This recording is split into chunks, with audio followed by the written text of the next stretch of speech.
চলো, তো আজকে আমি তোমাদের সঙ্গে শেয়ার করব পোস্ত চিংড়ি। তার জন্য দেখো, আমি এখানে বেশ কয়েকটা চিংড়ি মাছ ভালো করে কেটে পরিষ্কার করে সামান্য একটু পরিমাণে নুন আর হলুদ দিয়ে খুব সুন্দর করে মাখিয়ে নিচ্ছি।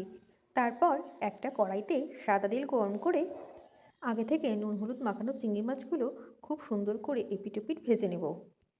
মাছগুলোকে কিন্তু খুব একটা বেশি ভাজার দরকার নেই, হালকা একটু ভেজে নিলেই হবে।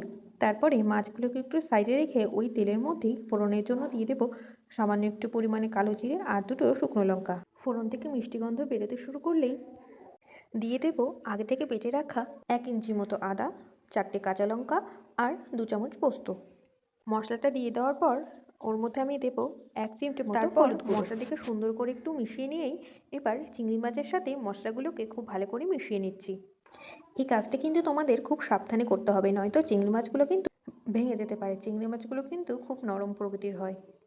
মশলার সাথে চিংড়ি মাছগুলো খুব ভালো করে কষিয়ে নেওয়া হয়ে গেলে এর মধ্যে আমি অ্যাড করবো সামান্য একটু পরিমাণে জল দিয়ে তারপর স্বাদ মতো নুন দিয়ে একটু নাড়াচাড়া করে নিয়েই ঢাকা চাপা দিয়ে ফুটতে দেবো 5 মিনিট মতো। ঢাকা চাপা দেওয়ার আগে এর মধ্যে দিয়ে দেবো 2টো কাঁচা লঙ্কা। তারপর ঝোল ফুটে উঠলেই উপর থেকে সামান্য একটু চিনি এবং সর্ষের তেল দিয়ে ভালো করে নাড়াচাড়া করে নিলেই রেডি আমাদের পোস্ত চিংড়ি। আমার এই রেসিপিটা কিন্তু অবশ্যই একবার ট্রাই করে আপনারা দেখতে পারেন, খেতে কিন্তু অসম্ভব সুন্দর হয়। ধন্যবাদ।